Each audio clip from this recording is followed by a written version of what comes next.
everyone, I'm Dr. Yosefa Fogel Wruble, and this is One-on-One Women Talk Torah, a series brought to you by Matan Women's Institute for Torah Study.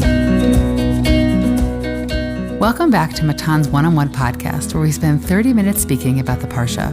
Our episodes in the book of Breishit will focus on family and interpersonal dynamics. These conversations are candid, insightful, and respectful. We aim not to psychoanalyze biblical figures, but to learn from them as we stumble through our own beautifully messy lives. It's not too late to register for yearly classes. Check out the Matan website for all relevant information. This week's episode has been dedicated by Barbie Danon in honor of Sheva Weissman, her soulful and knowledgeable Torah teacher. If you would like to sponsor a podcast episode in honor or memory of a loved one, please contact the Matan office via telephone or email us at podcast@matan.org.il. Before moving into today's conversation, I wanted to spend a few moments speaking about family in the book of Breishit and essentially explain why this theme has been chosen for these conversations. If you think about it, it's kind of odd that the Torah begins with an entire book not only devoid of laws, but a book that highlights families. In fact, many commentators wonder about this, but they focus on the lack of laws or the choice to open with the world's creation, and less on the family imperative. Taking this a step further, not only do most chapters in Breishit focus on family, but they focus on troubled family dynamics. And the question is why? It will be one thing to introduce us to the family of Abraham and his descendants, but the Torah goes far beyond formal introduction and delves deep into the prominent figures of these families. We don't focus only on their virtues and divine revelations, but seem to dwell on the complex windings of these families.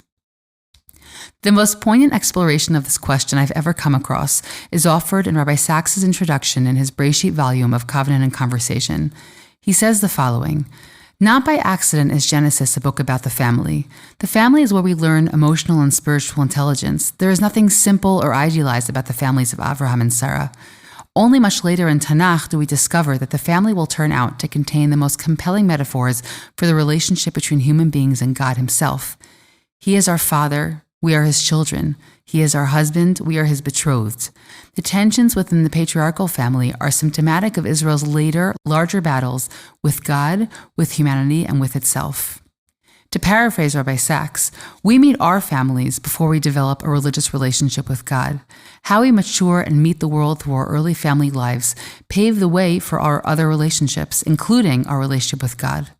Ultimately, how we perceive parents and siblings will impact how we view God, so often described through these metaphors. Do we feel distant from our Father? Will that impact how close one will feel with God when they say the words Avinu Malkeinu? Perhaps. Rabbi Sachs continues, "There is another significance to the focus of Genesis on the family. Unlike the God of the philosophers, the God of Abraham is a personal God. He is a God who relates to us as persons, sensing our suffering, hearing our prayers, a presence in our lives. And it is in personal relationships, first and foremost within the family, that he expects us to honor him by honoring others, who bear his image no less than we do." Again, to paraphrase, God is a personal God who appears to the patriarchs on their travels, who helps barren women. He isn't a cold lawgiver. He's deep in there in the daily struggles of these individuals.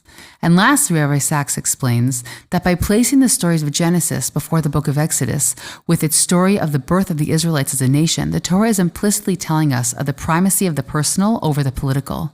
If we cannot create peace or justice or compassion within the family, we will be unable to do so within the nation or in the world.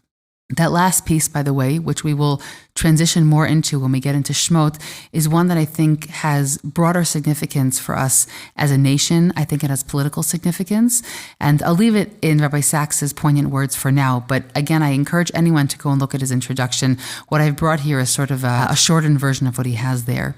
To bring one more idea before we get into our conversation today, Professor Leon Kass, who we had a whole episode about in Parshat Pekudei, offers another beautiful frame for this book. He writes in his commentary, The Beginning of Wisdom, and here I quote, "After the first 11 chapters expose some of the enduring psychic and social obstacles to decent and righteous living, the rest of Genesis presents beginning efforts to overcome these obstacles in the lives of the Israelite founders, Abraham, Isaac, and Jacob and their families. These national beginnings are fraught with difficulties and success is hard to come by. Yet remarkably, a new human way of acting and standing in the world is established and transmitted for several generations through the education of the patriarchs, an education in which we readers may vicariously and reflectively participate. The role of the Israelite patriarchs and matriarchs is to begin sublimating these human tendencies into a higher moral lifestyle. This morality is destined to revolutionize the entire world. The first 11 chapters, often called the primeval history in the book of Breishit, present us with our basic human struggles, with immorality, with an inability to listen, with an inability to stick to boundaries in this world. And the chapters that come after, where we learn about our patriarchs and matriarchs, are sort of the beginning effort to try and show us how we can do all of that in a better, more elevated way and using our higher selves. Parshat Breishit opens with the creation of the world, famously told in multiple ways in the Parsha's first 2 chapters. After this, we come across the story of Adam and Chava's sin, Cain's murder of his brother Hevel, modeled in many ways after the story of sin that comes prior. The Parsha seamlessly rolls into genealogies of Cain and then Shet, who eventually births Abraham, and these passages are often overlooked texts which tell us so much more than who birthed who, and the Parsha closes with the enigmatic unions of the sons of God, Bnei Elohim, coupling with the daughters of man, what seems to be a prologue to the story of the flood, demonstrating the kind of boundary overstep in immoral behavior that leads to God's regret that he ever made man to begin with and thus decides to destroy them. Today I have the pleasure of opening our Breishit podcast with returning guest, Rachel Weber Leshaw. Rachel teaches Talmud and Jewish law at Midrashet Lindenbaum and functions as the Yoetz HaHalacha. Rachel, well, I didn't say it, most importantly, she's also now my chavruta, so it's great to have you back here. It's great to be back. Thank you so much for having me. I'm excited to start this whole cycle with you. Yeah. So let's jump right in after I sort of gave that long and windy introduction to take us in Parshat Breishit, where you want to focus to speak about family. So conveniently, you mentioned Leon Kass's introduction to Breishit, where he says the story of families in Breishit begin 11 chapters in. The question for our podcast is there family to talk about here? We could talk about a brother who murders his brother, but even before that, let's start with the most foundational question, which is, where does a family start? And does God create the world with a plan for couplehood, with a plan for marriage before children? And this question actually is the basis of a debate amongst the medieval commentators. As you mentioned, the story of the creation of the world is told at least twice in Parshat Breishit. In Parak Bet, where the story of the creation of woman is told in a more complex way, where she's created from the rib of man, there's a really beautiful pasuk, which I'm going to read. Yeah, please. Vayomer ha'adam, zot ha'pa'am etzem me'atzamai uvasar mibsari lezot yikarei isha ki me'ish lukacha zot. The man said, this time a bone from my bones and flesh from my flesh. She will be called woman because she was taken from man. And then here's the real emphasis for us. Al kain ya'azov ish et aviv ve'et imo v'davak be'ishto v'hayu levasar echad. And because of this, or for this reason, a man will leave his father and mother and cleave to his wife, and they shall be as one flesh. I guess I'll ask you first, when you read that pasuk, what do you understand it to be saying? Okay, but I'm going to take one of the opinions of the medieval Parshanim. So great, let's be chavruto. You can choose whoever you want to be. My clear intuition is a sexual relationship. That's definitely where I'm heading at. I will also say, just from the literary perspective, which is that I love that the first expression of a sort of love or this discovery that I now have a partner is the first poetic verse of the whole Torah. Yes. It's a sonnet, basically. Mm-hmm. It's the sonnet. It's this, I cannot believe this is actually happening to me. So I always love that. And, it's not only in Shir Hashirim that we have these like beautiful love pronouncements. It really starts in Sefer Breishit. But yeah, I totally go towards the explanation of why we sort of change our alliances from our our family of origin, and totally think that it's speaking clearly to the intimacy that a couple shares. And I think that also is the first read, which of course makes it interesting that Rashi, the most famous of the medieval commentaries, takes this pasuk in a different direction. And he says that what the pasuk is referring to is V'hayu levasar echad, man and woman come together and they are as one flesh through the creation of a child who is the combination of the two of them from whatever genetic perspective, Rashi would have known at the time. He immediately wants to understand that the whole foundation for couplehood, the reason for its existence, is for the creation of children. And he skips over basically any inherent value in the relationship itself, focusing really on relationships as creating families and creating generational continuity, which of course, if you know Rashi and his sort of goals of helping Jews continue to exist in hard times, it's not so surprising that he's very encouraging of, come on people, let's make Jewish babies. But it is interesting because, as you said, it's not clear that be as one flesh must be literally creating children. Your explanation of Rashi is making me think of two things. One is that in the world we live in today, we see a distinction between the intimacy of a couple, and I mean just the closeness of a couple, and they're creating children. That's sort of parlance in the modern world today. It would be very unusual, meaning if we're going to see any of the commentators in medieval times who see a value in the relationship itself, that should catch our eye probably more than Rashi, meaning Rashi is sort of a more commonplace view during those times. But I also want to separate one reading this verse as describing a sexual relationship versus in emotional intimacy, because we will see a commentator who speaks about emotional intimacy, and I think it should be noticed that that's so unusual because it's two different things, meaning I think that everybody living in the world since the beginning of time is aware of the sexual relationship, but valuing the closeness as an emotional relationship is already something different. But as you said, Rashi, he doesn't pick up on either of those. Right. And if you think about it, of course, in the context of Breishit, Adam and Chava have their own story, in a sense, a story of sin, but we immediately move on to the next generation. And then, as you said, the end of Parshat Breishit is really the genealogical fast forward section where we move through generation to generation, the begats, as they, right? The begats, as they call them sometimes. You're asking the wrong person. My grammar disappeared 14 years ago when I moved to this country. Yeah. In any event, it's not surprising that Rashi views the creation of man and woman as part of the larger goal of creation and continuity that's being told in Parshat Breishit. What makes it so interesting, then, is the Ramban's critique of Rashi. The Ramban's critique of Rashi is not from the direction you and I spoke about, maybe people have relationships, but rather he says, what's so special about having kids? Animals have kids, all sorts of creations have children. There must be something essentially human about what's going on here. And then he says, only humans develop a relationship with a life partner that is an emotionally tied up relationship. He describes it as saying, a man finds a woman, v'yachpotz ba liyota tamid imo. A man finds a woman who he desires to be with her always.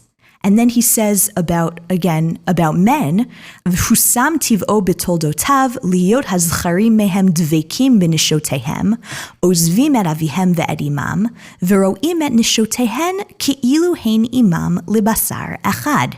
That men, it is in their nature to feel close to their wives, leave their father and mother, and see their wives as if they were of one flesh together, not necessarily from a sexual perspective, but from an emotional and life-building perspective. The Ramban is incredibly insightful in pointing out that what humans have that makes us special is that men and women find life partners who they become committed to and are willing to build new lives with, are willing to set out from what's familiar and build something new because they found someone who they feel so close to that it is as if they were of one flesh, not the child they might one day create, but the couple unit itself. Yeah, as I said before, I think that the Ramban's approach here is very unique. And I'll also add that the Ramban in a different place, right before this passage, comments that it was important that man, at least in the second version, feel that he was alone, right? Lo tov liot adam levado, because it's important that somebody feel lonely so that then they realize what they're missing, meaning that it's important that the relationship come to fill an emotional need in somebody. So all throughout these passages, the Ramban really has, I think, a very emotionally insightful commentary to make. I'm not saying, God forbid, that Rashi's not emotionally insightful. It's just not the point that he's picking up at all in this place here. I do appreciate Rashi's perspective because, as we said before, I don't think it's the go-to way to think about these passages. Also, we're not speaking about children yet. Like they come in the next passage. So I think that those are two really important perspectives, and they really underscore this question. Rashi's looking at couplehood for procreation, and the Ramban is saying, no, there is an intimacy that is independent from the act of procreation. And it's just fascinating to think that from the Ramban's perspective, that means that was in the blueprints all along, right? That means that it was in the plans, that there was a goal that people would develop emotional sensitivity, emotional dependence on each other. And I think, of course, the Ramban knows that the commandment to procreate and fill the world is about to come next. But the Ramban is saying, let's first establish a relationship. And, we can talk about what that relationship looks like between man and woman in Breishit. But the Ramban says, let's establish the relationship, that emotional closeness. And then step 2 is going to be creating the family. But as we know, families are most successful when built on committed relationships.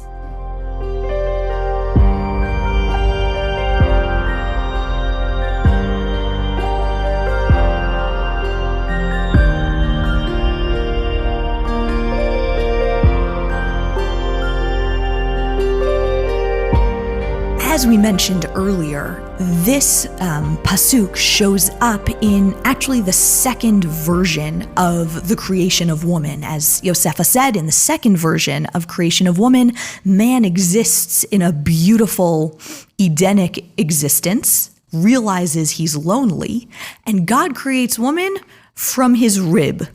In the first version of creation, though, that's not how it happens. In the version that we all know and love, where man is created on the 6th day, man and woman are created together.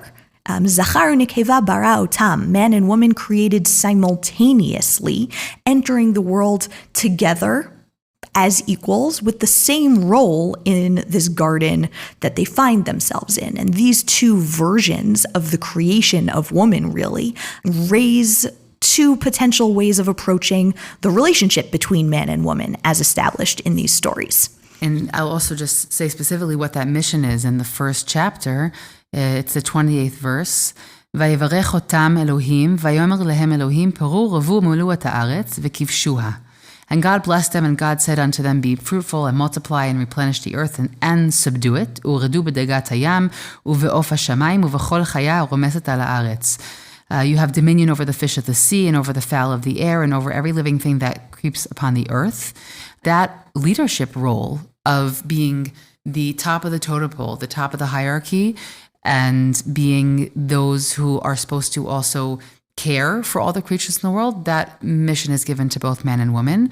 And I think that that's a really important opening to humankind, is that man and woman they share a role in this world. And then in the second telling, woman is described as being an ezer kenegdo, a helper opposite to him, or a helper to him. Of course, that phrase can be interpreted in many different ways, but it certainly describes a very different relationship between man and woman, where man existed first, and the woman comes to fill a need that he couldn't fill on his own, that one person wasn't enough, whether he needed assistance or whether he needed company. The woman certainly shows up, I hesitate to say in a subservient role, but one could make that claim. She's secondary. It's funny because I've so often taught these passages, and very often I'm met with resistance, meaning women themselves, again, have been taught for many years in all different ways, really don't look at, meaning I sort of preempt the more feminist aggression, let's say, at the second chapter. And I'll very often find women who I teach, they don't look at it like that. They don't even find it minorly offensive to them. So obviously we're speaking about different people, different populations, different sensitivities. But I think we would be undermining the basic premise of the second chapter of Breishit if we didn't see that woman comes to be somewhat secondary, meaning she comes to fill a particular need, or I would even say it differently, is that while man comes into the world not directly involved in a relationship, woman is brought into the world to be part of a relationship. And obviously that could be used to describe very real patterns we see in the world of women who are more relational. And these are things that we also know biologically, or, women are more relational. They see the other. Doesn't mean that men don't, God forbid, but we're speaking here in broad general terms. And so I think that if we wouldn't look at it, at least in that prism for a moment, we would be ignoring the basic premise of the second chapter. And of course, we would also be confused by the continuation of Sefer Breishit. We'll come back to this in a little bit, but all of the women who show up in Sefer Breishit are there because of their relationship to men, their often complicated relationship to their husband, who maybe they share with another woman, meaning if all we heard was man and woman created equal, then when we looked at the world, whether the world we currently live in or the world as described in Sefer Breishit, it would be unfamiliar to us. And in fact, on that note, one of those women, and I'm sure you'll talk about this when you get to it later, but later on in Sefer Breishit, Rachel cries to her husband Yaakov because she cannot have any children. And she says, I would rather die than not have children. And Yaakov gets angry at her. Her husband is angry. And the question is, why? Isn't it so understandable to a woman who all she wants is children, right? To lash out.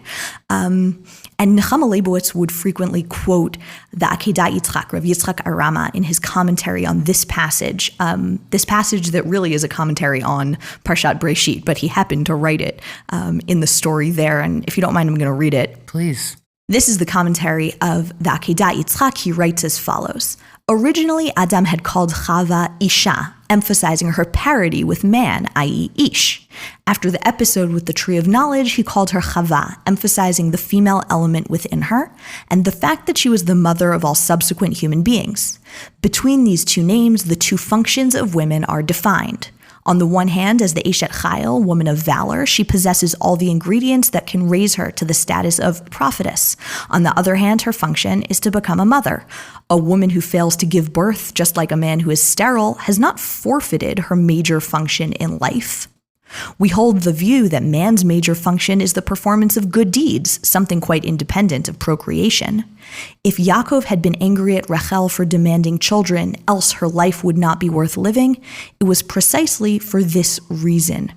Writing in the Middle Ages in Spain, Rav Yitzchak Arama touches on a pretty modern notion, which is this idea of woman as mother is only one aspect of the story of woman. And before we meet woman as mother, Chava Em Kol Chai, we first meet Isha, the woman created in parallel with man, with all the strengths and all the goals and all the potential.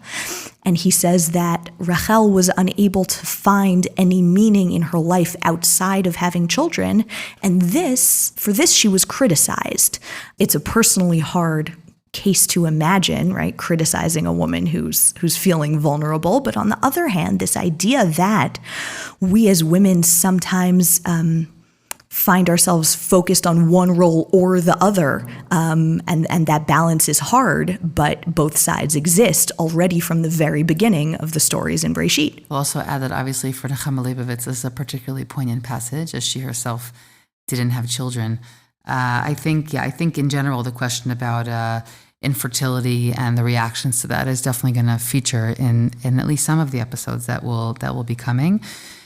I think that while this is part of the broader question of what is the relationship between the first and second chapter of Sefer Breishit, I best like to look at these two presentations of women as parallel to each other, similar in the way, obviously, the Akedat Yitzchak is looking at it. I think that the joint mission with Adam is something that is critical for us to notice. And I think that noticing ourselves, man and woman, how we are and exist in relation to another, I would say that Adam is presented as being very dependent on woman, and woman is presented as having sort of come into the world with a particular focus, but we see immediately in the next chapter that she is far more independent than man is. So the approach of the nachash, of the snake to her in the third chapter, shows us that she may have come into the world secondary, but but she's prominent, meaning she came in as an Ezer Kenegdo, but she has a prominence, and perhaps that is why he approaches her. There are a number of reasons why he might have approached her, but perhaps that's why he approaches her, and that she has significant swaying power over her husband. So I think that the first and second chapters need to be looked at in tandem, and so does the second and third chapter, so that we sort of get this fuller picture of what this prototype woman looks like. Of course, what's funny here is that we're taking two characters who are clearly archetypes for humanity, but who are also characters in and of themselves who do things. And of course, there's only so much that you can claim that a person's behavior, is an archetype for all of, that person's gender's behavior in the future. And of course, that's what's so interesting about Parshat Breishit, right? That we start from this very orderly, descriptive, this is water, this is sky, this is grass, and we slowly bring people who are complicated into the story. And if anything, I think we see that the beginning of the relationship between men and women is a messy one, right? Created out of need, created with huge potential for emotional closeness, potential for procreation, but also potential for misunderstanding and confusion and blame and miscommunication and sort of everything that's ever gone wrong in a person's relationship with anybody else.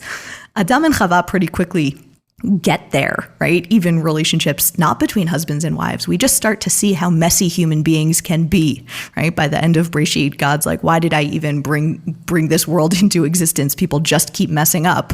It makes it sound depressing, but I actually think it's wonderful, meaning we don't start Sefer Breishit with a perfect world. We start with a messy world and then try to figure out how can people get better or get worse and the world can be destroyed and then we can try again. But it's built into the system that we are messy, and I love that. As you're speaking, I'm thinking about that this perfected image of V'yu L'Vasar Echad is very much like, I think it's in Rav Knoll's book Ish V'Isha, where he speaks about Hilchot Nida and general perspectives on marriage. But he says that when you look at a couple underneath the chuppah, you're looking at the best potential that a marriage has to offer. Again, the potential of it. Everyone's dressed beautifully, they're on their best behavior, utterly excited, and you're looking there at a moment in time. Most moments won't look like the wedding canopy. That is not the way most of our lives will function. But that it's a moment in time that hopefully in a positive, loving relationship, couples will experience that kind of closeness and excitement together throughout their life. But this passage of V'yu L'Vasar Echad, if we look at it from the Ramban, the sort of emotional intimacy way of looking at it, that also is something that in the messiness that is life, in the combination of man and woman in Perek Aleph, man and woman in Perek Bet, and man and woman in Perek Gimel, that, we should strive and aspire to have these moments of being able to fully see each other while also knowing that much of the time we'll miss the mark. And that's okay, because so did Adam and Chava.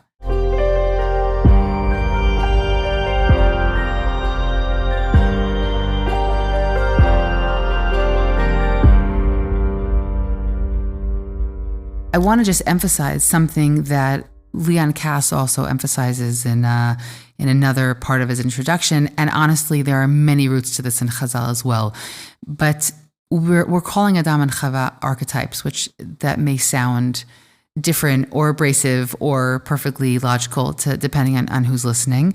But I just want to say that the first 11 chapters I mentioned in the introduction, what's called the primeval history in the fancy academic terms, that these first 11 chapters are very different than what comes after, because in the 12th chapter, that's when we have Abraham and we switch over our lens into one family, Israelite, Abrahamic, and it becomes focused on a goal of getting this family established, worshiping God, and going down a very particular religious path. But up until that point, we have these stories that are nothing less than universal, and they're supposed to be understood as universal. And so when we speak about Adam and Chava as archetypes, I believe that is how they're supposed to be understood, meaning they're not supposed to be archetypes of Jews. They're archetypes of humans. And so I just wanted to explain that for anyone who's sort of maybe feeling that there's sort of like a gap between what we're saying and sort of the rest of Sefer Breishit. And it's not connected to the point about true or not true. It's connected to the point about truth, meaning this is the way that relationships function. This is the way that the world functions, that creations behave, that people behave with their siblings. And so that point, I think, can't be emphasized enough, because it really is the foundational point of the first 11 chapters of Sefer Breishit. And in a way, those chapters set us up for raised eyebrows at certain points throughout the rest of the Sefer, meaning as soon as Avraham introduces a second wife into his family, if you've been reading the text carefully, you should know that there's going to be conflict. Why? Because we were set up with a one-on-one relationship, and now we're adding a third party. And so right, wrong, we know there's going to be complexity here, and that's the continuation of their story. God needing to tell Avraham, no, Sarah is the wife from whom your family is going to continue. And it continues with, Yitzchak and Rivka, who are a happy one-on-one, but terrible communicators, if one can say such a thing about the Avot and Imahot. Literally in the text, Yitzchak and Rivka do not speak to each other. So it's not me who said they're terrible communicators. The Torah never bothered to share words that they spoke to each other. And again, we know that there is a problem here because of what Parshat Breishit has set us up to do. And I think we often read the book as two separate sections, and I think that's legitimate based on the way that they're written and the universal versus the particular. But let's not forget that we are being primed for part 2 by part 1. Yeah. I'll also even say specifically about polygamy, which is that while we have many stories where there are multiple wives, none of them go well. None. The Torah never supports polygamy. I think I'm confident in that statement. That is not a supported family structure. It was a family structure that existed and that was common, but the Torah makes it very clear that it's not going to set you up for positive family dynamics. Things are complicated enough with obviously one partner and children of that union. So I think that that's a really good point, which is that I'm sort of emphasizing the difference between the first 11 chapters and the rest of Sefer Breishit. But as you said, our ideal in our mind is man, woman, is intimacy, relational intimacy, and also procreation, and that is important to keep in our mind as we also look at the relationships that come later in the book of Breishit. They're so much fun. I wish that I could come back to talk to you about every single family that you're going to get to meet with all of your guests over the course of the rest of this series. I know it's going to be lots of fun. I can't wait to listen. Thank you so much for being here. This was great. My pleasure.